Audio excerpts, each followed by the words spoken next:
dipersembahkan oleh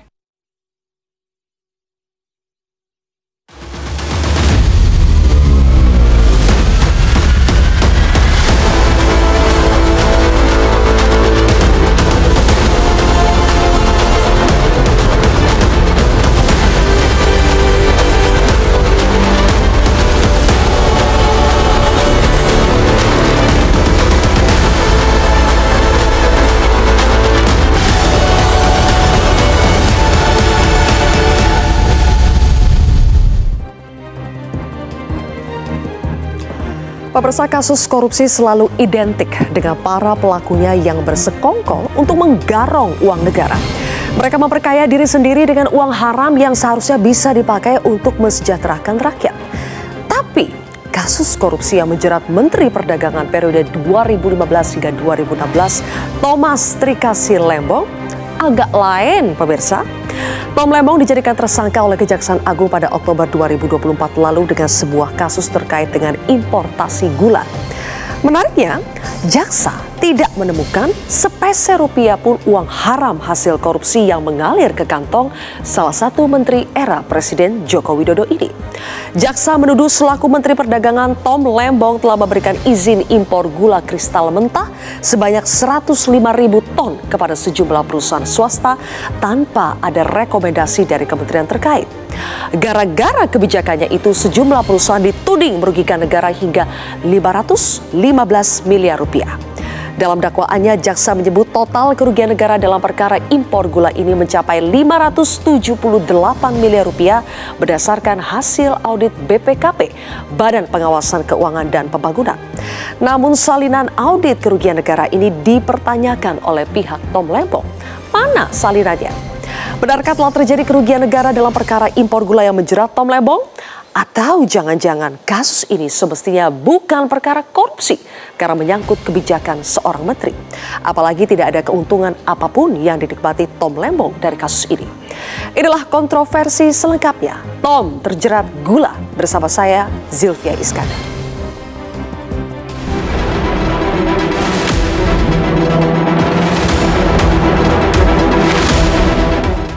Kami menerapkan profesionalisme, ya kan, dari perusahaan. Saya bukan yang punya hak berbicara ya. Boleh. Ini wartawan sebentar aja. Iya, gimana Pak Lembong? Ya gimana Pak Tom? Ya, terus kooperatif dan berupaya untuk kondusif.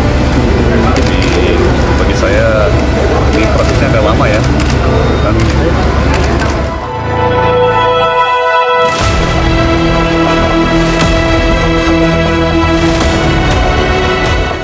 katanya penyidikan sudah berjalan 12 bulan. Kalau udah itu tidak masuk dalam pokok perkara Pak. Jadi ini kan tidak pokok perkara Pak. Iya. Ini proses, ya kan. Jadi saya sudah ditahan 3 bulan. Jadi buat saya sih agak lama ya Pak.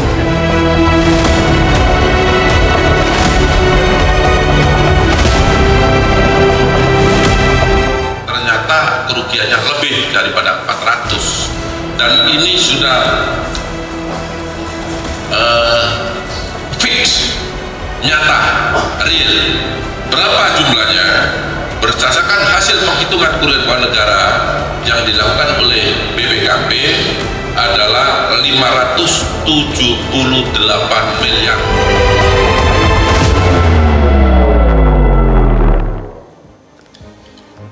Pemirsa, untuk membahasnya sudah hadir sejumlah narasumber di studio Petro TV. Di sebelah kanan saya adalah mantan Ketua Mahkamah Konstitusi, Prof. Hamdan Zulfa. Selamat malam, Prof. Zulfa. Selamat malam. Terima kasih sudah hadir di kontroversi. Berikutnya ada pakar hukum dan pembangunan, Profesor Widodo Dwi Putro. Prof. Widodo, selamat malam. Selamat malam. Berikutnya di sebelah kiri saya adalah pakar hukum pidana, Profesor Agus Surono. Prof. Agus, selamat malam. Selamat malam. Dan juga ada pakar hukum keuangan negara, Dian Puji Simatupang. Pak Dian Puji, selamat malam. Terima kasih semuanya sudah hadir di kontroversi malam hari ini. Kami ingin munculkan sebuah artikel di mana Prof. Hamdan Zulfa pernah mengatakan bahwa kasus Tom Lembong itu mengada-ngada. Kenapa Prof. Hamdan sampai bilang seperti itu? Jadi pada hakikatnya begini, korupsi kan itu kejahatan. Jadi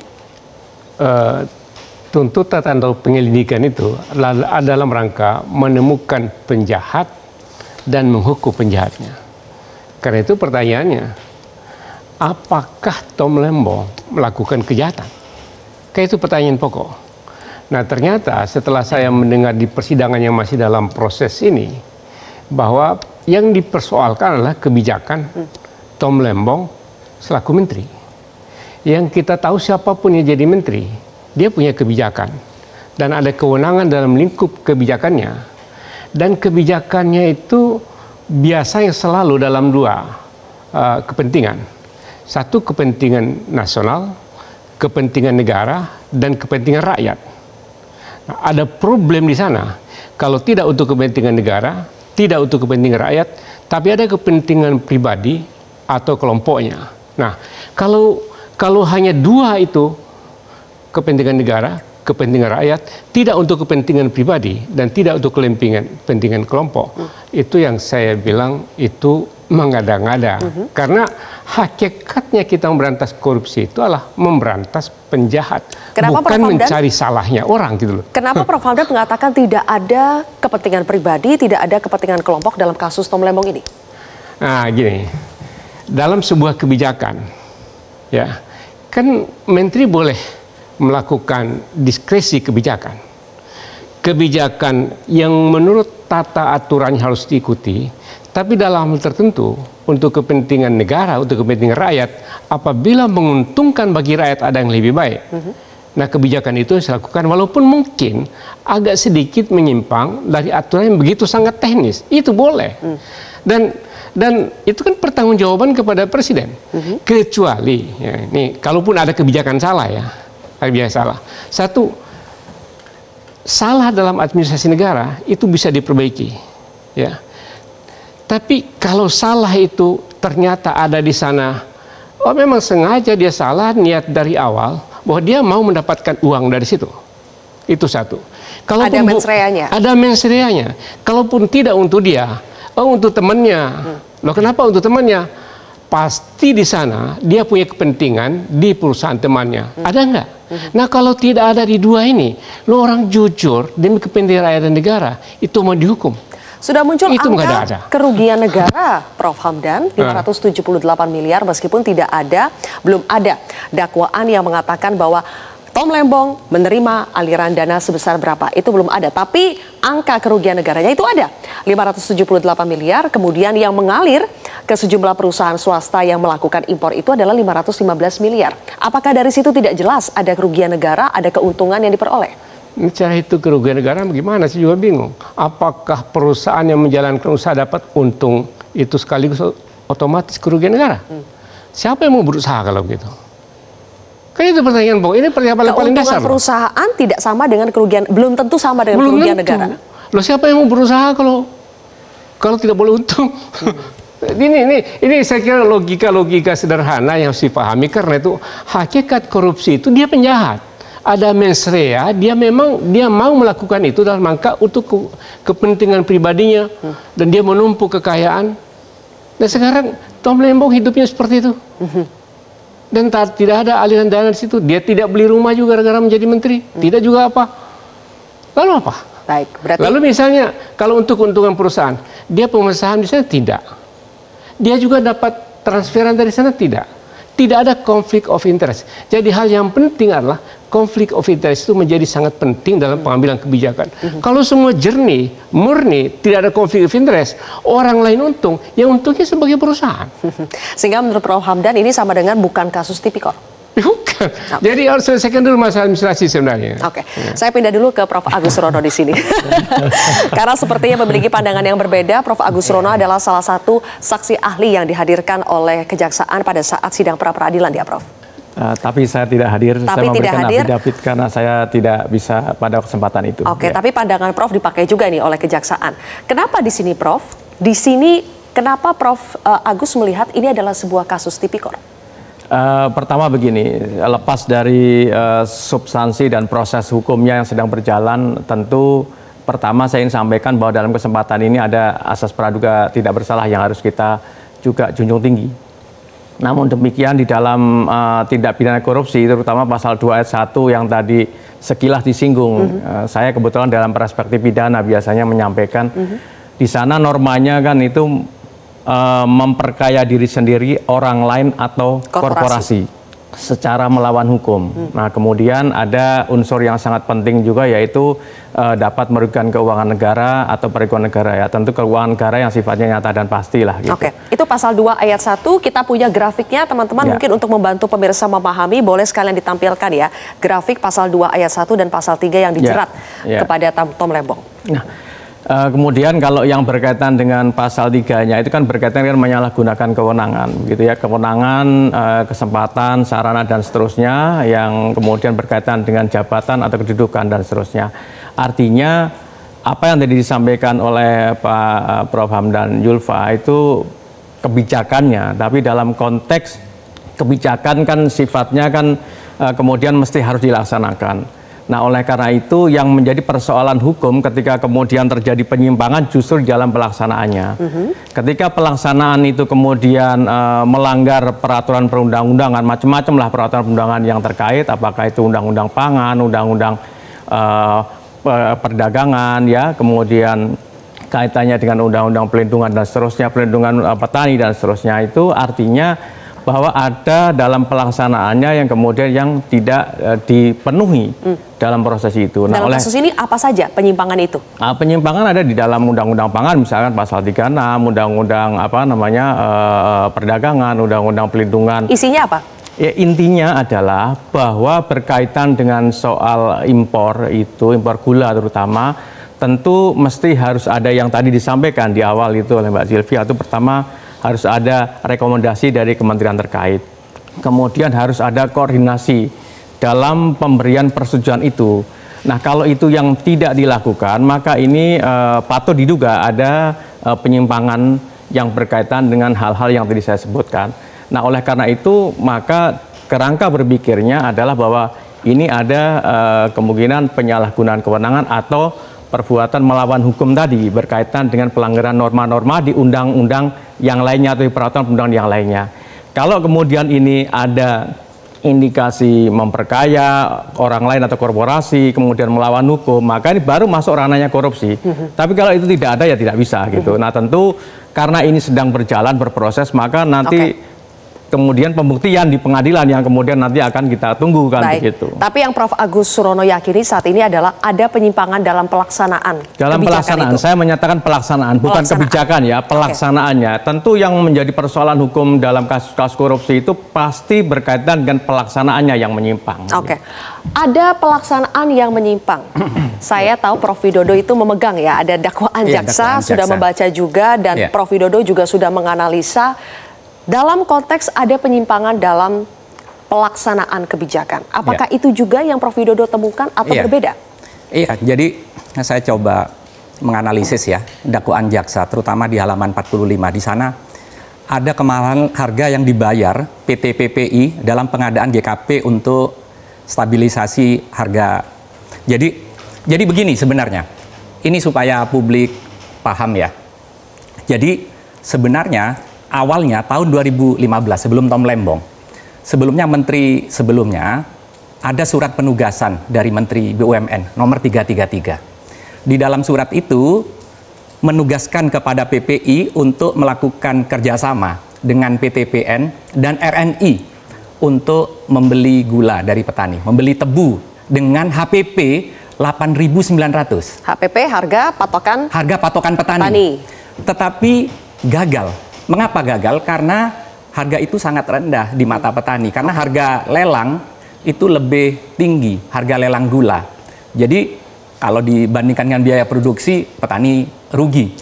Sehingga waktu itu target dari surat menteri, PTPN dan RNI targetnya stok gula 200.000 ton dari petani. Tetapi yang terrealisasi hanya 57.500 kurang jauh ton, jauh dari target. Gagal, tidak terserap karena petani menjual di luar PTPN. Konteksnya dengan kasus Tom Lembong? Konteksnya lalu itu dijadikan dasar bahwa apa yang diimpor oleh Tom Lembong yang 9.000 itu lebih mahal dibandingkan HPP. Padahal kan begini ya. Jadi membandingkan sesuatu yang tidak terrealisasi atau yang gagal, itu jelas tidak fair atau tidak bisa menjadi ukuran karena 8.900 HPP itu sudah gagal. Dan satu hal yang tidak dimasukkan, ini ada epistemologik. Ini dalam penalaran hukum ini itu, sesat. Jadi misalnya, contoh misalnya, kejaksaan atau JPU tidak menjelaskan mengapa gagal, tidak mampu 200.000. Itu mengapa? Itu tidak dijelaskan, kan begitu ya? Karena padahal itu penting untuk itu memahami penting, ya. Kenapa sampai akhirnya impor itu dilakukan di zamannya Tom Lembong. Iya, supaya penalaran tidak sesat. Terus yang kedua, juga tidak memasukkan bahwa ada 65% yang seharusnya juga dihitung. Jadi 8.900 HPP itu ditambahkan 65% profit sharing kepada PTPN dan ke RNI itu dari laba operasi pasar. Tetapi mungkin karena tidak terrealisasi sehingga memang kejaksaan kesulitan untuk memberikan nominal di sini. Tetapi membandingkan dengan HPP yang gagal itu nggak masuk akal. Okay. Itu nggak bisa dibandingkan pada sesuatu yang unmanageable ya, yang tidak bisa direalisasikan. Yang petani sendiri menolak. Oke. Iya. Itu kaitannya apakah untuk membuktikan ada kerugian negara atau tidak? Iya, untuk menunjukkan bahwa yang diimpor ini lebih mahal. Jadi membandingkan dengan HPP 8.900 yang itu pun masih belum ditambah dengan 60% untuk PTPN dan RNI, dan itu nggak bisa direalisasikan untuk membuktikan ada selisih kemahalan. Oke, tapi untuk menjawab Prof. Agus Surono yang mengatakan ada penyimpangan dalam pelaksanaan kebijakan yang diambil oleh Tom Lembong, Prof. Widodo, apakah juga melihat ada penyimpangan atau tidak ada penyimpangan? Ini semuanya sudah sesuai dengan prosedur? Iya, jadi ini saya coba menanggapi dari kawan saya. Mas Agus ya. Terus yang kedua, ini juga soal biaya masuk dan pendapatan dari dalam rangka impor. Jadi di sini juga kejaksaan itu ada epistemologik ya. Jadi saya melihat ini kalau saya mengajar legal reasoning ke mahasiswa seharusnya holistik, utuh gitu dalam satu kesatuan supaya tidak sesat. Misalnya di sini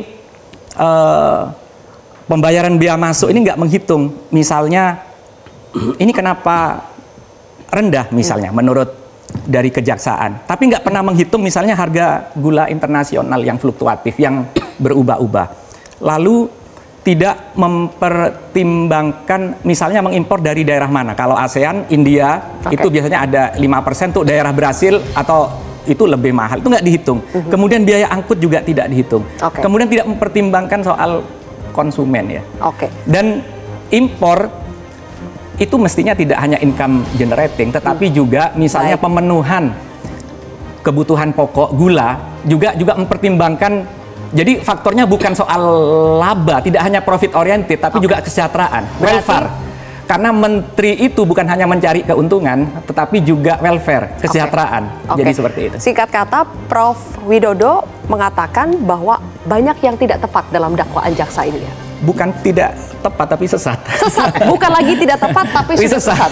Ada satu hal lagi yang ingin saya tanyakan soal bagaimana hari ini ternyata ketika hakim sudah memerintahkan untuk menyerahkan salinan hasil audit BPKP yang dimintakan oleh pihak Tom Lembong, ternyata sampai hari ini dari Jaksa Penuntut Umum juga belum menyerahkan.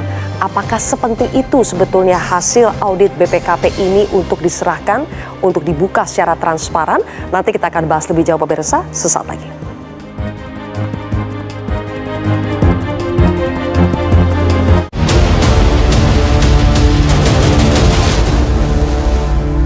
Dipersembahkan oleh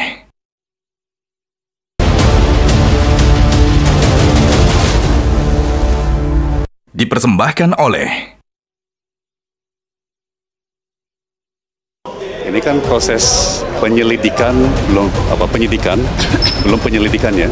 Jadi penyelidikan plus penyidikan sudah berjalan berapa 15 bulan. Masa hari ini pun audit BPKP masih belum tuntas, masih belum final, masih belum bisa diperlihatkan kepada bukan hanya kami sebagai terdakwa ya, tapi kepada majelis hakim juga. Tadi kan para hakim juga menyampaikan ya mereka juga pengen lihat Pemirsa, berdasarkan hasil audit BPKP, muncul angka kerugian negara sebesar 578 miliar rupiah dalam kasus Tom Lembong.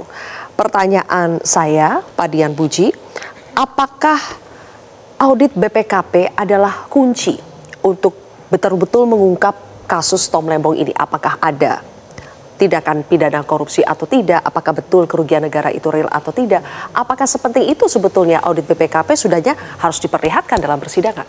Oh ya, itu jelas Mbak bahwa ciri dari suatu pemeriksaan yang bersifat audit et partem didengar semua pihak adalah objektif dan profesional. Apalagi dalam perkara tindak pidana korupsi, salah satunya adalah mengidentifikasi berapa unsur kerugian negara yang terjadi.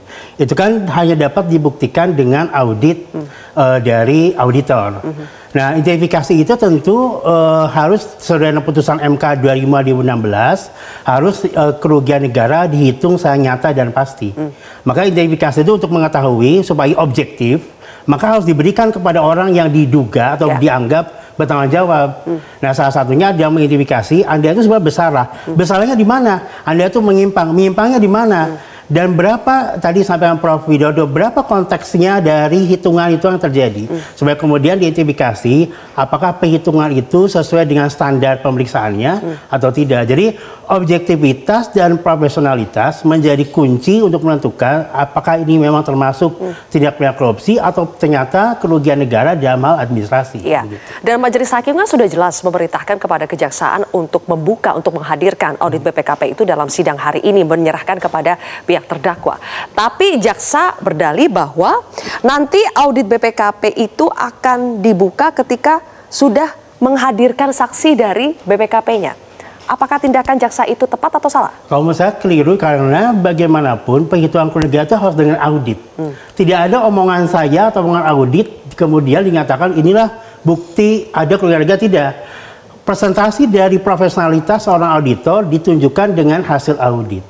Tidak pembicaraan-pembicaraan lisan atau keterangan yang disampaikan di pengadilan gitu Mbak. Jadi itu di Undang-Undang 15/2004 tentang pemeriksaan pengelolaan dan tanggung jawab negara adalah audit. Tidak bentuk dan format yang lain gitu loh. Oke. Singkat Prof. Widodo, apakah tindakan tidak memberikan hasil audit BPKP itu kepada pihak terdakwa maupun dalam persidangan itu sama saja menghalangi hakim dalam memutus sebuah perkara? Saya kira bukan hanya menghalangi hakim, tetapi ini juga melukai hak asasi tersangka atau terdakwa. Artinya pemberian audit BPKP yang terlambat, tidak sejak awal, itu juga mempersulit tersangka atau terdakwa untuk melakukan pembelaan diri. Padahal untuk melakukan pembelaan diri itu juga merupakan hak tersangka atau terdakwa. Jadi bisa dibayangkan kalau kemudian setelah 3 bulan lebih baru kemudian diberikan audit BPKP, itu kan sama seperti kalau kita misalnya menjadi tersangka di kepolisian, tetapi tidak jelas mengapa saya jadi tersangka, kan begitu ya? Seharusnya clear dan clean sudah sejak awal. Oke. Ini ada apa kan gitu kan? Publik kemudian bertanya ada apa? Ada apa ya? Ada apa? Oke, baik. Salah satu yang akan kita bahas lebih jauh itu adalah soal bagaimana kronologi pengadaan gula, karena ini yang disebut sebagai sumber awal masalahnya. Apakah sebetulnya pada tahun 2015 hingga 2016 itu kondisi stok gula nasional kita itu dalam keadaan surplus atau dalam keadaan yang tidak cukup sehingga harus dilakukan impor? Nanti kita akan bahas lagi lebih jauh pemirsa, tapi tolong boleh ditampilkan dulu bagaimana kronologi pengadaan gula dari tahun 2015 hingga 2016 teman-teman, biar kita bahas di sini satu persatu kronologinya seperti apa. Dari mulai 12 Mei ya. Di sini ada rakor Menko Ekonomi, kemudian Mendak dan juga Menteri BUMN yang kesimpulannya adalah stok gula masih cukup, dilarang impor hingga 3 bulan ke depan. Bila tetap mengimpor harus dilakukan oleh PPI.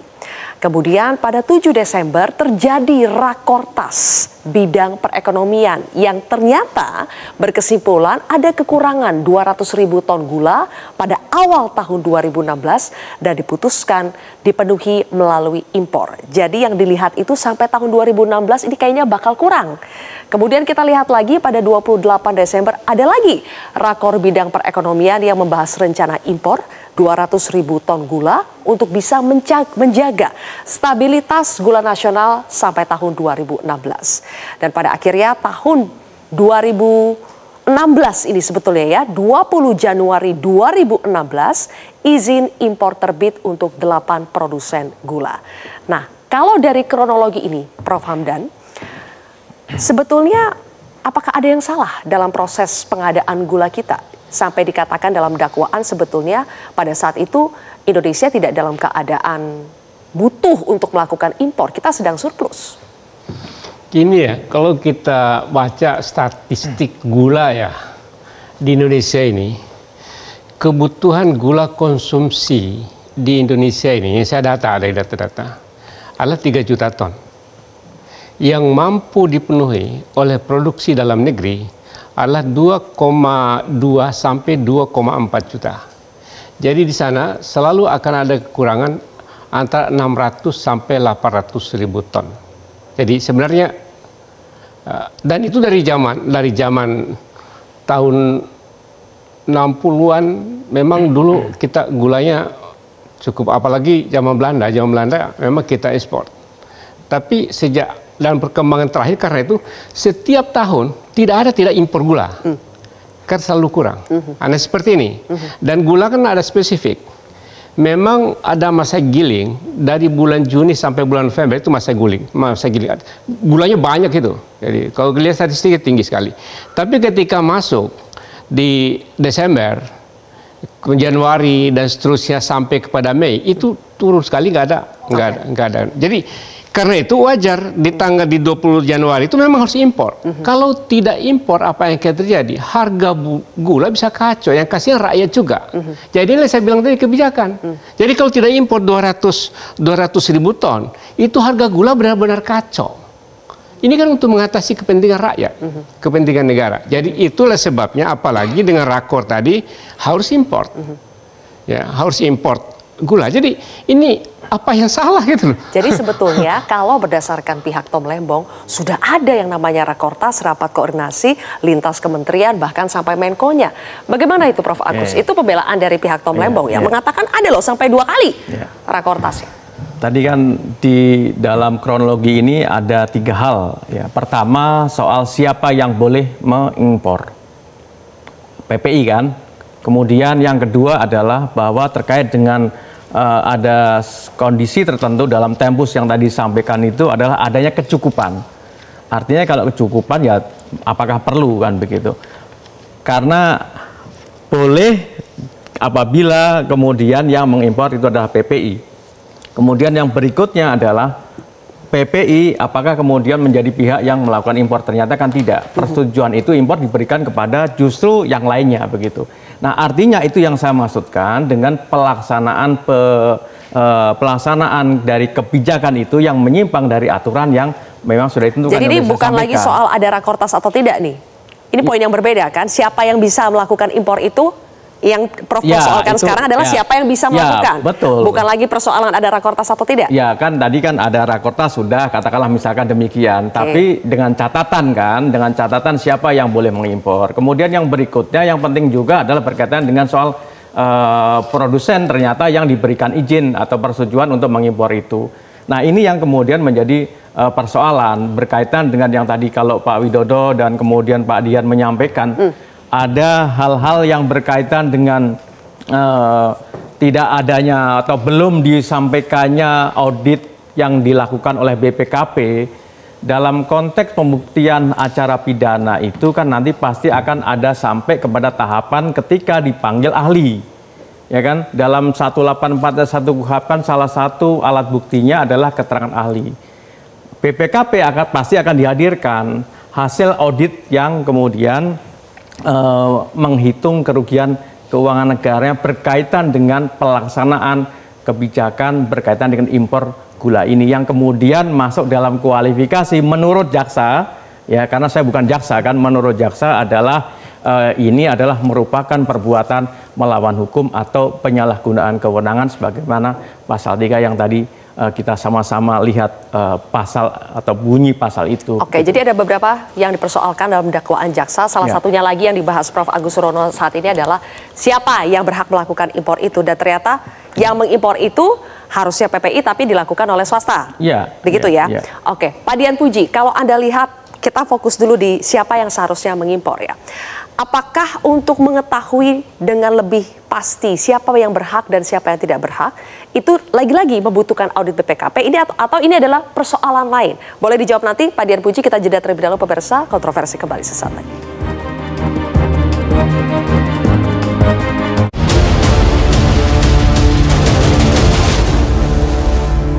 Dipersembahkan oleh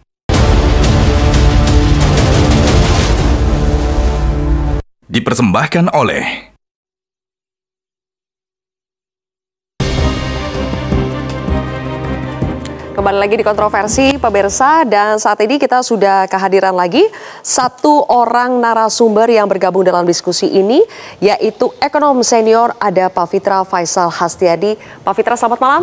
Selamat malam, Mbak. Sebelum nanti saya ke Pak Fitra nih, kita akan ngomongin sebetulnya kita pernah surplus gula atau tidak sih. Saya nanti balik ke Pak Fitra, tapi sekarang ke tadi menyambung ya Pak Dian Puji. Pertanyaan saya sebelum jeda adalah tadi Prof. Agus Surono mempermasalahkan sekarang bukan lagi soal ada rakortasnya atau tidak, tapi siapa sebetulnya yang berhak melakukan impor. Kalau tadi dalam kronologi kita lihat harusnya PPI, tapi pada kenyataannya ada sejumlah perusahaan swasta yang akhirnya melakukan importasi gula selama masa eranya Pak Tom Lembong. Apakah untuk mengetahui siapa yang berhak atau tidak, lagi-lagi hasil audit BPKP itu berperan penting atau ini adalah ranahnya yang lain? Kembali betul sekali itu Mbak Zilvia. Jadi betul-betul audit itu akan harusnya kan ada untuk memperlihatkan apakah memang mengapa waktu itu impor tidak dilakukan oleh PT PPI. Mengapa alasannya? Kan mungkin ada alas fakta yang kemudian memadai menjadi dasar bahwa PPI tidak mampu untuk melaksanakan. Itu bisa terlihat di audit. Iya betul, BPKP. karena kan asersi itu kepada PPI akan ditanyakan. Mengapa Anda waktu itu menolak atau tidak melakukan impor tersebut sesuai dengan keputusan rakor misalnya kan? Maka identifikasi itu untuk melihat apakah memang ada alasan-alasan yang reasonable bisa meyakinkan kita semua bahwa memang dia tidak melakukan. Tapi saya lagi soal kerugian negara Mbak Zilvia, nggak ada urusannya dia akan diimpor oleh siapapun. Nggak ada urusannya, itu kan soal hak negara ya. Bahwa kemudian oleh swasta tinggal kemudian kita identifikasi apakah betul, katanya sampaikan Prof. Widodo, apakah betul identifikasinya dia membayar bea masuknya. Maka kita akan lihat apakah memang bea cukai meminta penagihan terhadapnya. Kalau tidak, berarti memang atau dia sudah membayar, bahkan tidak kerugian negara di dalamnya gitu kan. Jadi konteksnya kembali lagi, tidak bisa asumtif bahwa ini harus PPI atau tidak harus PPI sehingga menimbulkan kerugian negara, itu terlalu asumtif. Karena kan kerugian negara harus nyata dan pasti. Ada antara relevansinya kalau PPI tidak melakukan atau dia melakukan akan menimbulkan kerugian negara secara nyata dan pasti. Di mana hak negara yang memang telah berkurang. Kalau tidak ya berarti nggak ada urusannya sama kerugian negara. Mau diimpor siapapun sepanjang ternyata dia ada alasannya. Kedua, dia juga sudah membayar biaya masuknya, begitu. Oke, baik. Saya boleh potong nggak, Pak? Boleh, coba. Boleh ya. Jadi gini, saya tadi tidak menyatakan bahwa dengan izin diberikan di luar PPI, kemudian itu relevansinya ada kaitannya dan konteks kerugian keuangan negara, bukan itu.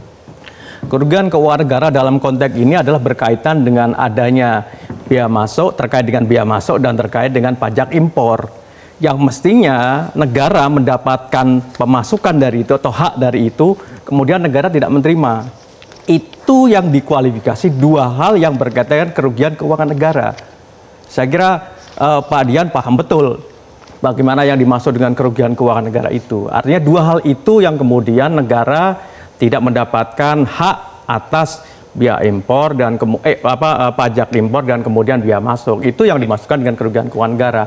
Bahwa di luar itu yang mempunyai hak untuk mengimpor dan ternyata itu tidak sesuai dengan aturan, maka ini masuk dalam koalisi perbuatan melawan hukum tadi. Gini, ya.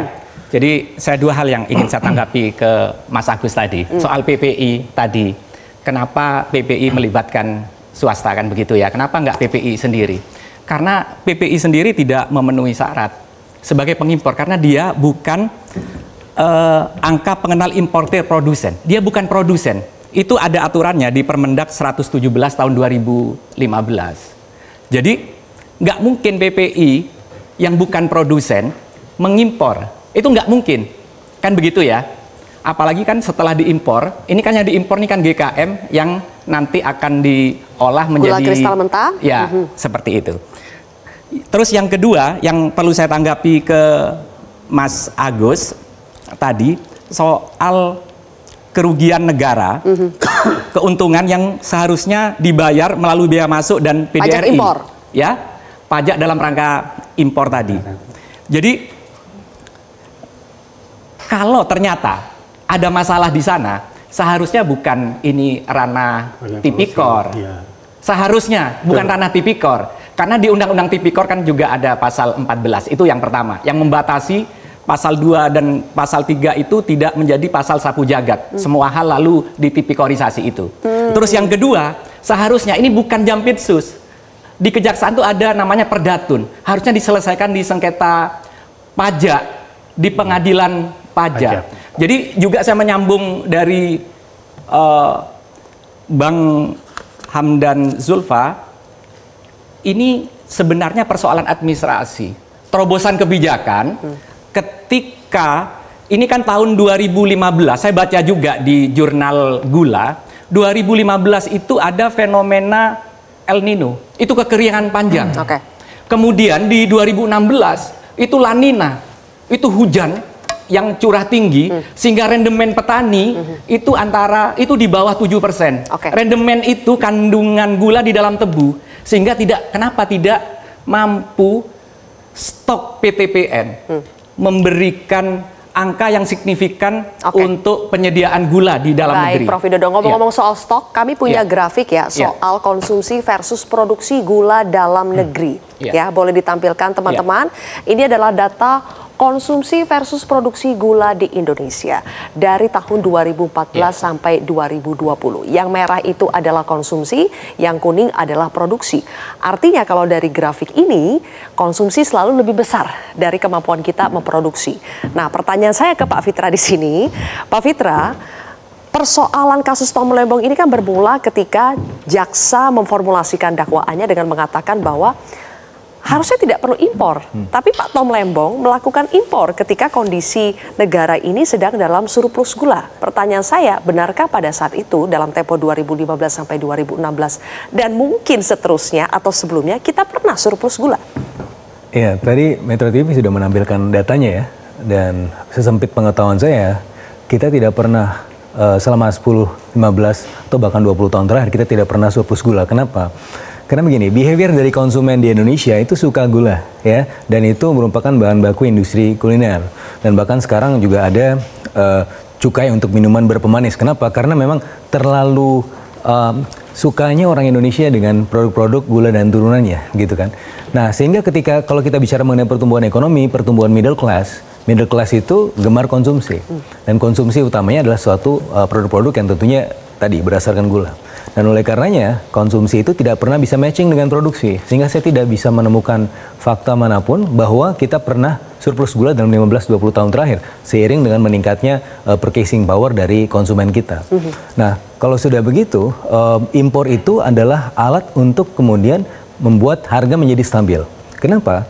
Karena gula itu adalah salah satu komponen yang masuk ke garis atau slot untuk menentukan orang itu nanti pengeluarannya, kelompok pengeluarannya kalau banyak di situ itu akan tiba-tiba menjadi miskin, gitu ya. Jadi ketika harga gula meningkat, maka ada sebagian orang atau sebagian besar orang yang mana kalau kita bicara PUR berdasarkan data terpadu kesejahteraan sosial ada 16 juta orang, dan kemudian kalau kita bicara aspiring middle class itu ada di tahun itu sekitar 120 juta orang, sekarang sudah 138 juta orang yang bisa saja ketika terjadi shock tertentu dalam konteks harga itu dia bisa tiba-tiba menjadi miskin, gitu.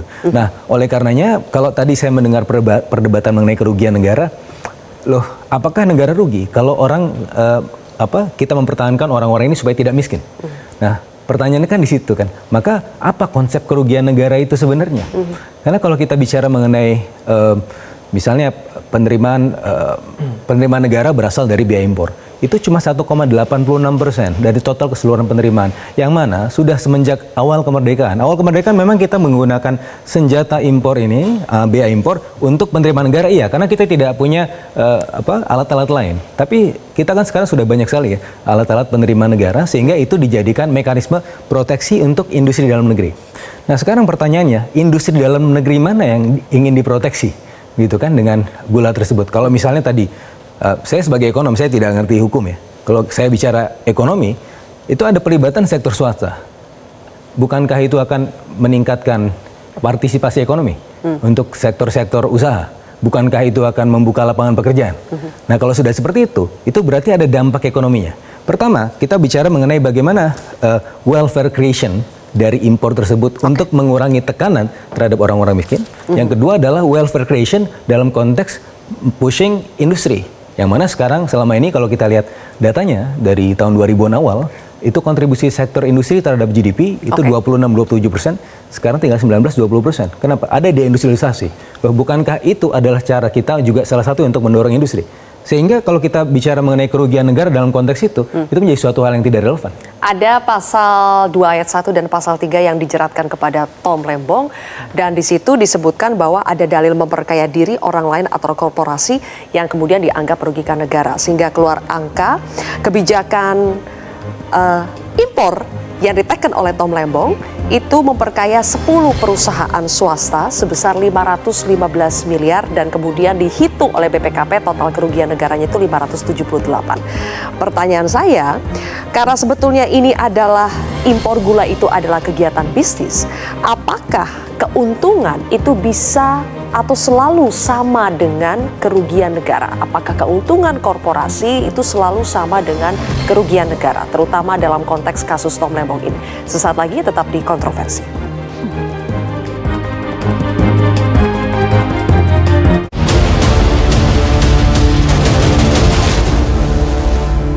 Dipersembahkan oleh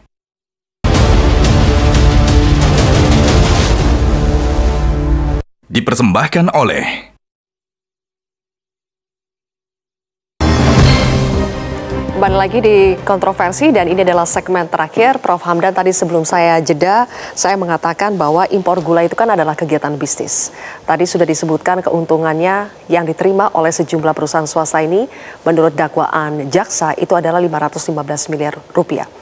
Ada keuntungan yang didapatkan oleh mereka, tapi apakah keuntungan itu sama dengan kerugian negara? Iya. Kalau keuntungan itu selalu sama dengan kerugian negara, siapa mau berusaha korupsi? Semua orang-orang mengimpor. Jadi ini logika yang tidak jalan. Jadi bagi saya keuntungan perusahaan itu adalah wajar, kecuali dengan cara cheating, cara yang melanggar dan lain sebagainya. Tadi saya mendengar sepintar dari Prof. Agus ya, karena selisih bea masuk yang diterima dari import gula rafinasi dan gula kristal putih.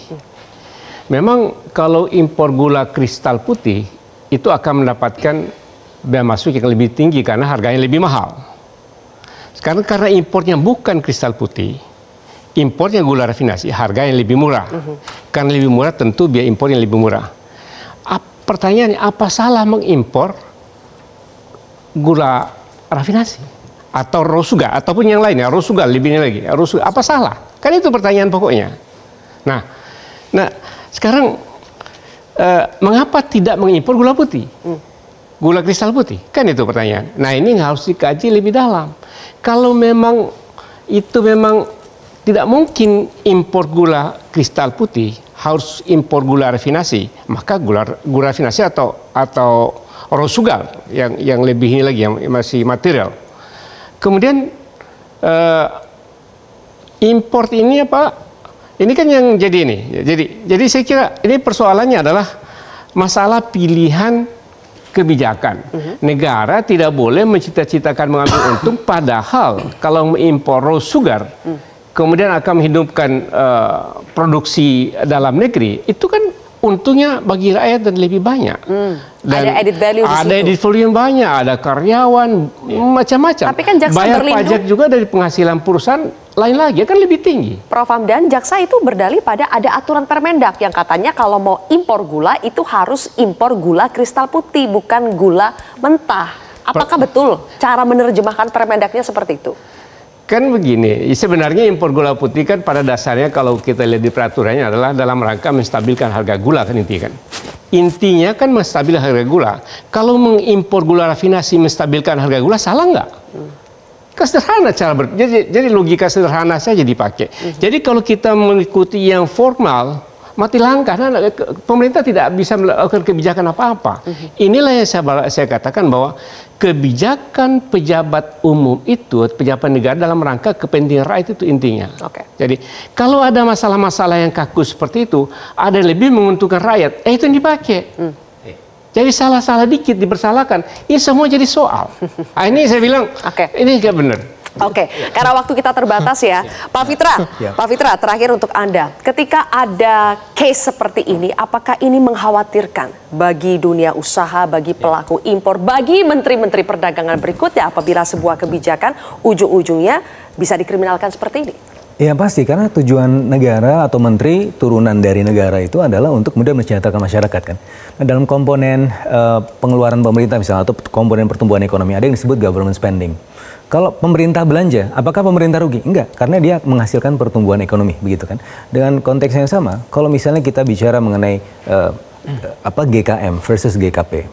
GKM memang biaya masuknya mungkin lebih murah. Tetapi kan itu tujuannya adalah untuk kemudian membuat surplus konsumen lebih tebal. Surplus konsumen yang lebih tebal itu artinya adalah meningkatkan kesejahteraan masyarakat. Nah, kalau sudah kesejahteraan masyarakat meningkat, artinya kemampuan konsumsi juga meningkat, akhirnya pertumbuhan ekonomi juga bisa meningkat. Nah, kenapa itu disebut sebagai kerugian negara, saya tidak tahu. Mungkin cuma letter luck berdasarkan accounting saja. Tetapi kan kita bicara ekonomi. Kalau ekonomi itu bukan hanya accounting cost, tapi juga opportunity cost, dan juga kesempatan-kesempatan yang lain yang sifatnya bisa intangible, bisa tangible.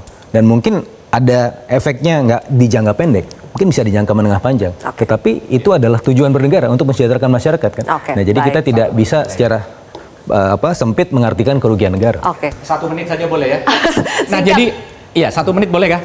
Jadi saya menyambung dari Pak Fitra dan Pak Hamdan. Jadi itulah yang disebut premium remedium. Ini untuk ke masyarakat ya. Apa itu, Prof? Jadi tidak semua itu harus dengan sanksi pidana atau hukum pidana. Seperti tadi, misalnya diskresi kebijakan ya, itu melakukan terobosan untuk kepentingan umum, untuk kepentingan bangsa dan negara. Misalnya kebijakan publik melakukan terobosan kebijakan, itu namanya premium remedium.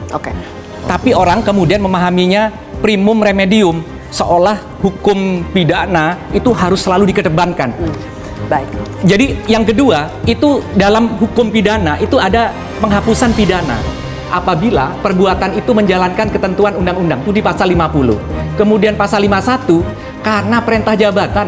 Dan apa yang dilakukan Tom Lembong itu sudah Perpres 48 tahun 2015. Baik, artinya itu juga dong. tembusan ke gantian dong. Iya, itu artinya juga dilaporkan ke presiden. Itu pengetahuan presiden juga. Baik, sayang sekali Kenapa setelah 10 tahun? Kenapa setelah 10 tahun baru diungkap? Waktunya sudah habis, nanti mudah-mudahan ada kesempatan lain ya, karena kasusnya masih bergulir, persidangan masih bergulir. Tunggu di pengadilan. Tunggu di pengadilan. Terima kasih Bapak-bapak. Para pakar sudah bergabung di sini. Pemirsa, korupsi harus dihabisi. Keadilan jangan dimanipulasi. Berantas korupsi tanpa tendensi hukum tak boleh pilih kasih. Saya Zilvia Iskandar pamit undur diri. Sampai jumpa di episode kontroversi berikutnya.